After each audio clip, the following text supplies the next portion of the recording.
Father, and the Son, the Holy Spirit. Blessed and happy and joyful Palm Sunday.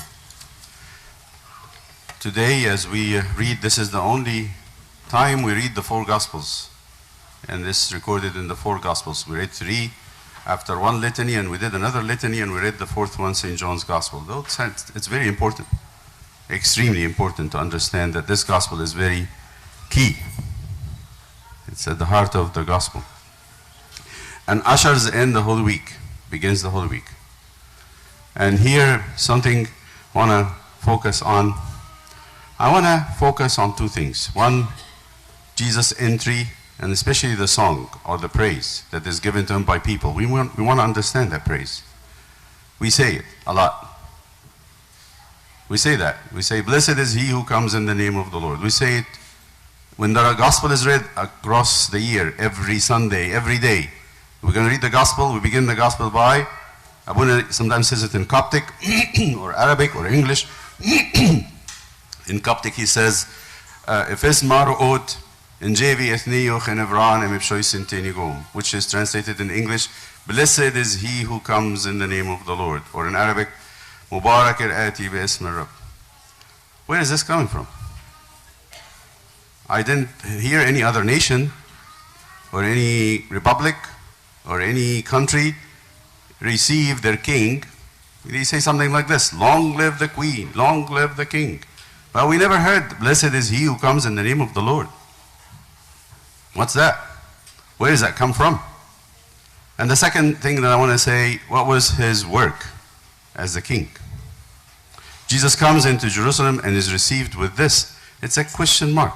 Have you ever thought about why is this the reception praise? Actually, this is the tradition of the Jewish in Israel after David established the kingdom. It is belonging to, it's purely Israelite, purely Jewish. This praise has nothing to do with any other country. Very specific. You can say their allegiance to the king. And why? Why is that? So let me go with you to the beginning of the kingdom of David. This is where you have the answer. The answer is in the book of Samuel, when David, in 1 Samuel, in chapter 17,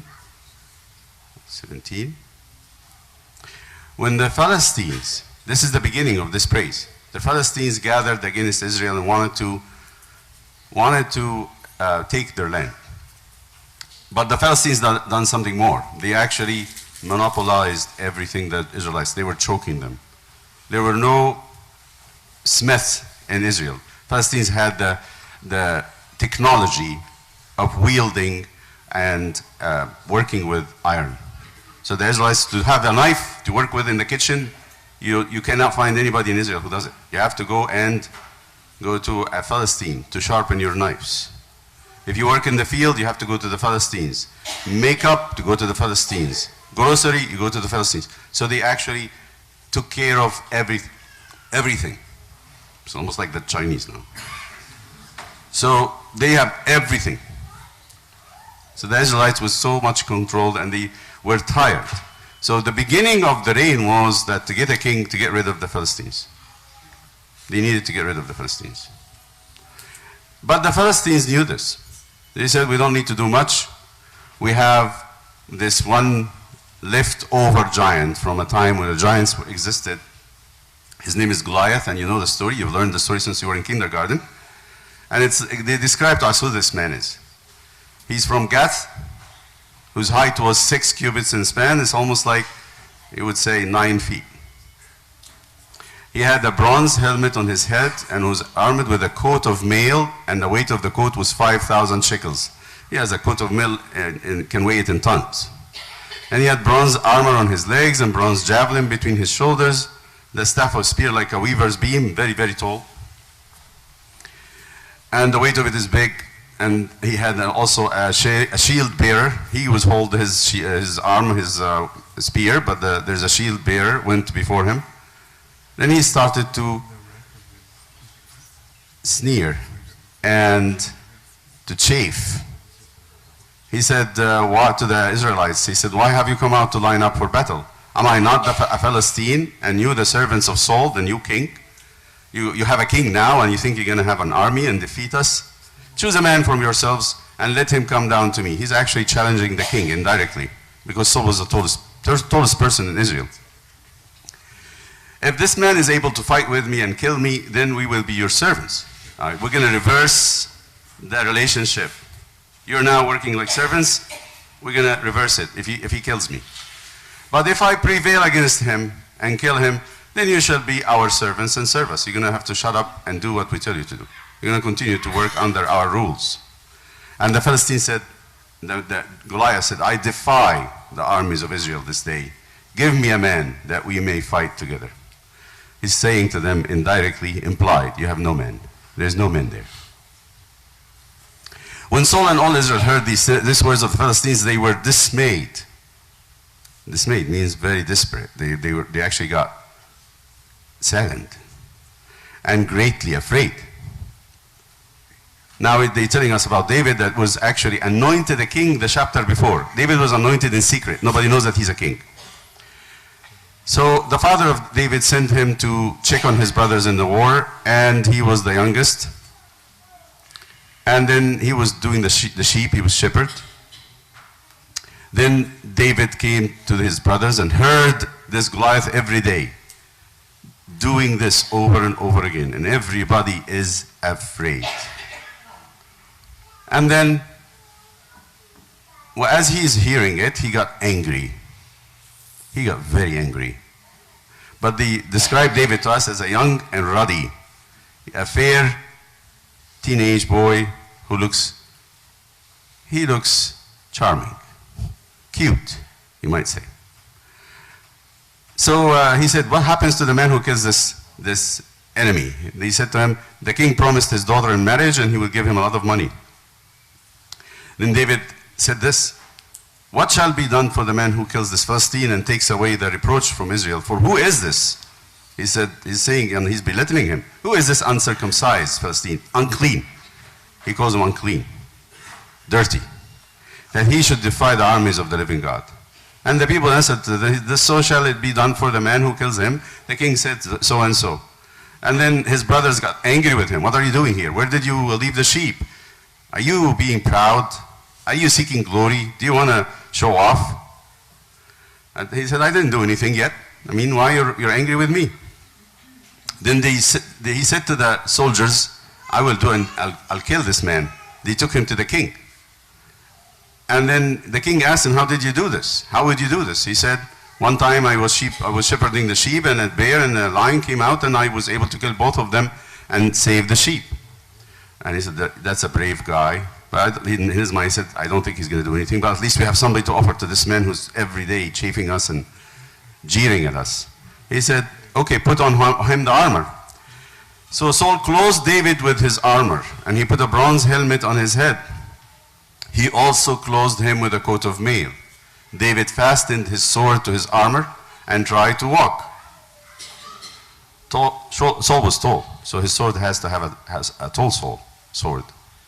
So David said to Saul, I cannot walk with these things, for I have not tested them. He just tried to walk, and he couldn't walk. It didn't work. No shield, no helmet, nothing. He doesn't want any of it because it's too heavy for him.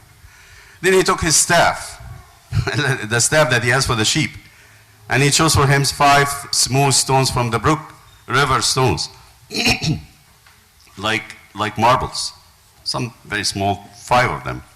He put them in a bag, in a pouch he had, and he had his slingshot with him. That's what you have in a shepherd's position. And he went to the Philistine. And the Philistine saw somebody come from the army. He said, okay, let's see who's coming to fight with me. And when the Philistine looked about and saw David, he said, now he saw him, he disdained him. He said, what? For he was only a youth. Look at this, ruddy and a good looking, cute. A cute boy going for fighting with a giant. So the Philistine said to David, am I a dog that you come to me with sticks? And the Philistine cursed David by his gods. He used his Palestinian gods, Dagon, one of them, to curse David. And the Philistines said to David, "Come to me, and I will give your flesh to the birds of the air and the beasts of the field." He got annoyed because a child is kind of challenging him to a duel. Then David said to the Philistine, "Listen to this, please listen. This is where the answer is. You come to me with a sword and a spear and with a javelin, but I come to you in..." How he's going to defeat Goliath? In the name of the Lord of hosts. When he had his victory over Goliath, and he told him this day the Lord will deliver you into my hand, and I will strike you and take your head from you. He knew exactly what he's going to do. With certainty, with precision. He knew exactly what will happen, because he has the name of the Lord. "And this day I will give the carcasses of the camp of the Philistines," not only you, but all these soldiers that's hiding behind you, "will be given their bodies to the birds of the air and to the wild beasts of the earth, that all the earth may know that there is a God in Israel." That is tough. Who can do that? So when he came, the short of it, he actually took one stone. And as he coming running with his slingshot in his hand, and he's twirling it around and twirling it around, gaining momentum, and he let it go with a laser precision. You cannot do it with the laser guns. With the laser precision, that was the guidance of God. He hit a very sensitive area in the forehead, and the man got concussion. And after he fell down unconscious, he took his sword, his own sword, which is interesting. David didn't have a sword. He fell on his face, so David prevailed over the Philistine with a sling and a stone and struck the Philistine and killed him, but there was no sword in the hand of David. And this is another piece. David didn't have a sword. He actually gave them up. Therefore David ran and stood over the Philistine who was on the ground, face down, took his sword, and drew it out of its sheath, and killed him, cut his head. He stood there until he finished it. And when the Philistines saw, the rest of the Philistines saw that their champion was dead, they start running away. When the army of Israel saw that, they start running after them. So they wounded them, and they killed a lot of them, and covered the wilderness, exactly like David said. But how did he do it? By what power? So from that moment on, David was received by, "Blessed is he who comes in the name of the Lord," which sets him apart from any other king in history. How did kings made their kingdoms? How presidents made their presidency? By winning an election fight. How kings used to win their victory? By winning a war. How David won his victory? Using the name of the Lord in getting the Israelites to get rid of the Philistines. So Jesus is the son of David. The Gospel of John and the Gospel of Matthew, mainly Matthew, present him to us as the new David. He is the real David. He's the one who's going to kill Goliath. So tell me, how did Jesus get to receive this praise? What did Jesus kill? I hope you don't forget. Yesterday we celebrated raising Lazarus. So what did Jesus really kill?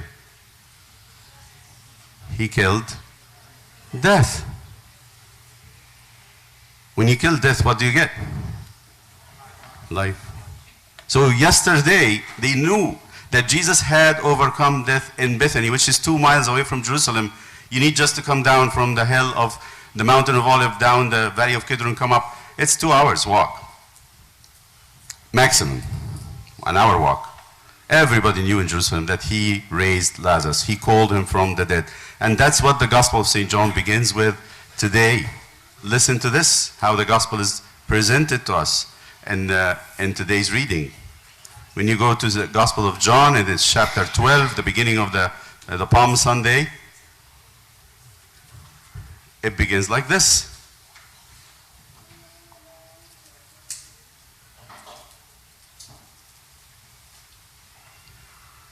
The next day, after this feast that was done in Bethany because of the raising of Lazarus, great multitude that had come to the feast, when they heard that Jesus was coming to Jerusalem, they took branches of palm trees and went out to meet him, crying out, Hosanna, blessed is he who comes in the name of the Lord, the King of Israel.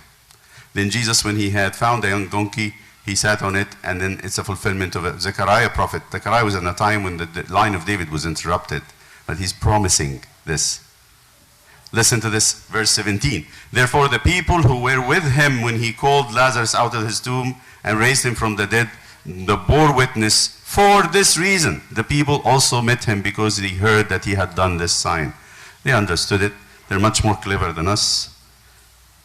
Many people in Israel were very, very aware of what the Bible is saying and what to expect when the king comes. When the line of David is restored, what to expect? We expect life from death. But David didn't stop there. David did not stop there. What did David do other than defeating Goliath and establishing a kingdom? What did he do? Do you remember? Once David finished all the wars and cleaned the territories, he cleaned all the fronts, and there's no enemies anymore. And it says when God rested David from all his enemies, he gave him a lot of victories because he came in his name. And David was faithful to that. David started to think about building the temple for God. He said, I'm going to take Jerusalem because God chose this place for his dwelling. And I'm going to put the temple of God in it. It becomes the heart of the land. The pulsating heart of the land is going to be the temple of God. He knew his job as a king is not finished until he had the church. He had to have a church. Then he started piling up wood, gold, money, craftsmen. Then Nathan the prophet said, God doesn't want you to build it. You have a lot of blood on your hand. That's what David said. I had a lot of blood. Or maybe he kind of thought about it. He said, God doesn't want me to build. But he said, my son will build it. So he prepared everything. Imagine, David prepared the songs that will be sung in the temple, the rituals that will be done. He didn't actually clothe the priests because the clothing and everything else was prepared by Moses, but the singing and the prayers was made by David. Just imagine about this man, after he is like an army general of the highest quality, he's thinking about poetry and composing songs for the temple. That's a multi-talented person.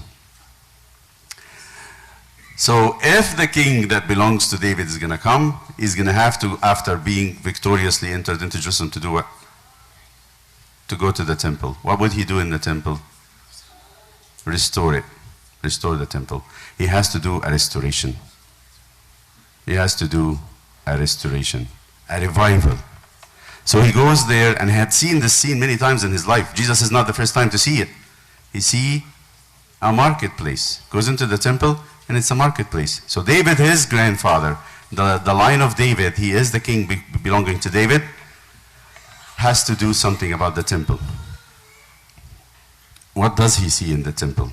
He sees selling and buying. He sees merchandise. He sees money. He sees people interested not at all in the prayer. They're interested in selling and buying. That's all what they're interested in. They have something to sell and they're looking for people to buy it from them. And he had seen this before, but now he's entering as the king. And as a king, he has to restore the temple. Interesting. The first time in the whole gospel you see Jesus angry and, between you and me, aggressive. What did he do? What is the scene like? You always think of Jesus as being meek, gentle, kind, mellow. A broken reed, what do you say? A bruised reed he shall not broke. A flaming or a smoking flame he does not quench. What is he doing here today? He actually has a whip in his hand. He doesn't hit anybody, but he scared everyone. They're all running around, scattering like chicken from him. It was furious. He was outside himself. When the disciples saw this, they said, wow, we never saw him like this before. And here's something for us to think about. To be a Christian, it doesn't mean that you're okay with everything. It shouldn't. And let me just compare this to today. and I want us to think about this today. Can our church and our home and our heart be a marketplace when it's supposed to be a temple for God, an inside monument of glory for the most living God, for the high living God? Why?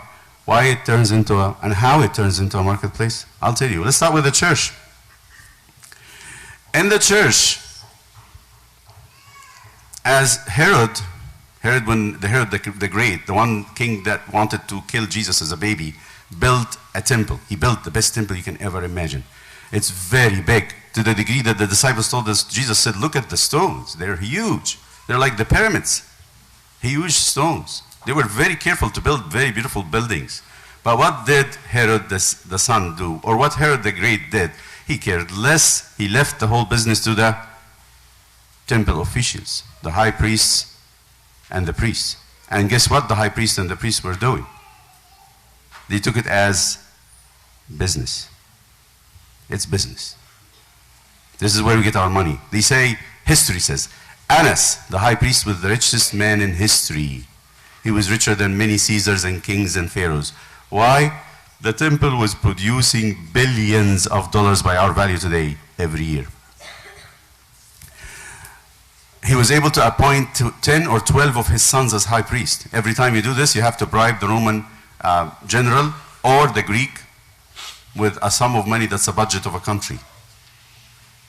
Imagine. He has 12 budgets, 12 country budgets. So they took it as a business. And Jesus didn't care. He really didn't. He didn't think a second about what they think of him. Actually, he got angry at the end of it. He said, what are you doing, and by which power are you doing this? We are the high priest. We are the priest. What are you doing? And he said, well, it's written already. You know the books. My house is house of prayer, and you made it a den of thieves. You are thieves. But never said it to the high priest and the priest. He respected them a lot. But look at the Pharisees. The Pharisees, who are very picky on people, they come to the temple and they shut up. They don't say anything. They don't say a word. Because they also care about money. That's why he called them hypocrites. You leave the big things, but the small things you stick for. Now, how is that compared to us today? I'll tell you. Be careful.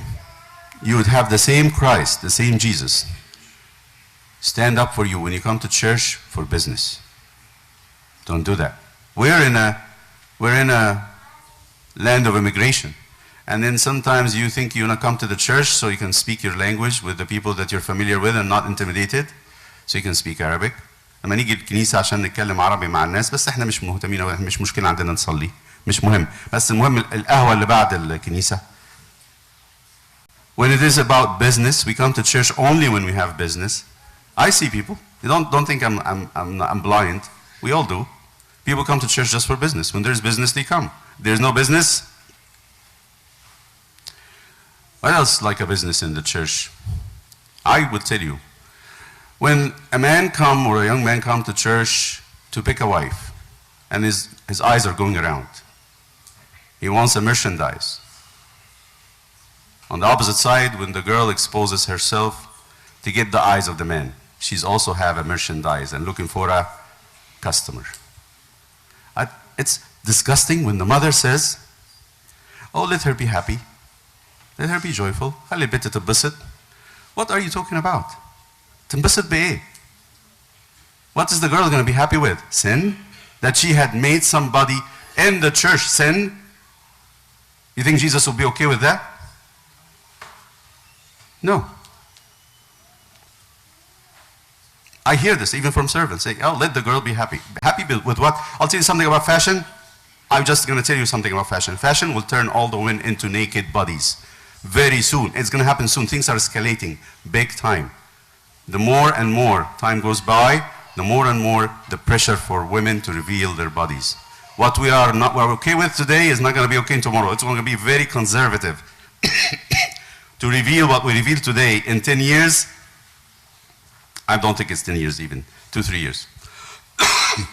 These are all merchandises.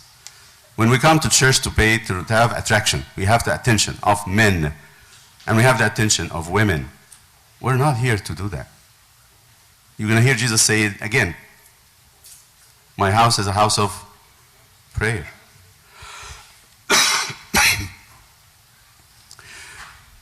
I think about this king who built the temple. It's not like David at all, at all. Herod, the son, and Herodia, the wife of his brother. They were living in sin.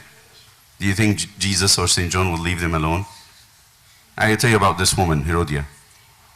Herodia sent her girl naked to dance before the king to get his attention. And guess what? She got his attention. And she also got with it the head of John the Baptist. And she was very proud of it. And the mother was happy. That's a kind of mother that you would pay attention to. Very remarkable indeed. She sent her girl to be naked in front of the king and his friends, and she didn't think much about it. And when John the Baptist stood her way, she took his head. What would Jesus say? You're killing a prophet, right? Good for you. Please think. Now we move to the second temple, is your home. When a father and mother ignore the wrong behaviors of their kids, and they know it is not godly, it is sinful, and they think it's okay, what would Jesus say? This is a temple of God. Your house, your bedroom is the temple of God. Don't ignore the sinful behavior of your family. You're going to be judged for it. You are in charge. You're the king of this arena. Nobody should do this for you. It's very sad. When the parent or the father sees something, the child, the son or the daughter are doing something wrong, and they know it's sinful, they know it's going to upset God. You know what? Even David, who built the temple, failed to build the temple of his house. He saw his children doing things and he couldn't say nothing about it. To be gentle, to be kind, to be meek, which is good characters, but when you use them in the wrong situation, they are deadly. What happened to David with his children, if you want to think about it? The older son raped his half-sister when David couldn't say anything to them, and his older brother killed him. And you want to talk about Jesus with the whip in the temple? Think about a father and a mother in a house. Don't stop rebuking your kids because you don't want to upset them. And I hear this excuses, it's really disgusting. Say, I don't want to upset the child, they will stop talking to me. What? I don't want the children to not tell me these secrets. Well, you're going to lose them, no matter what. We're friends. I want to keep this friendship. Friends, you're a partner. The last temple that Jesus is going to cleanse as a king, and we're going to say that in our hearts. When you have in your heart a sin, a habit, a behavior, an inclination, an attitude that's roaming free, taking the place of God in your heart, where you should love the Lord your God from all your heart and all your mind and all your mind, and you're leaving this sin loose to do whatever it pleases. What would Jesus say? The house, this heart of yours, is a house of prayer. Don't make it a den of thieves. When I'm not angry with sin, when I don't really have any zeal toward my heart to clean it, it's the day to remember that, yes, Jesus is a king. He's the son of David who will conquer death for us. He came to conquer death, and he did. The second Jesus rose from the dead, death was history, was done with. That's our trademark of Christians. We mock death. We belittle it. And why? Because of that second, when Jesus is in the tomb and raised himself, and he's raising us. So he is our king, but don't forget, he's a king with a whip to clean temples. Let us be his subjects, and we too share in the cleansing of our churches. And don't say, oh, I go to churches in Egypt. I hear this a lot. And people are doing whatever they please. Well, because the high priest was okay with it. Right? Wasn't the high priest in the time of Jesus okay with it? Did that make it right? Was the priest okay with it in the temple when Jesus was cleansing it, or wasn't? Did that make it right? Do you think Jesus was okay with that? Because the high priest agreed or the priest agreed? No priest, no father, no mother will make wrong right. No one. Wrong will be wrong and right will be right. Don't go with the flow. Don't excuse yourself because this man is doing it, this woman is doing it, my friend is doing it. Abuna is letting it go. Abuna said nothing. The bishop said nothing. That's all nonsense. Nonsense. It doesn't flow with Jesus. It doesn't go. Trust me. He's going to be after us with a whip. And we're going to harvest what we are complacent to do. You have this little boy at the beginning of the story who didn't care. The king was afraid, so what? The big soldiers were afraid, so what? I have the name of the Lord of hosts. And that's all they care about. To him is the glory with his good Father and Holy Spirit now and forever.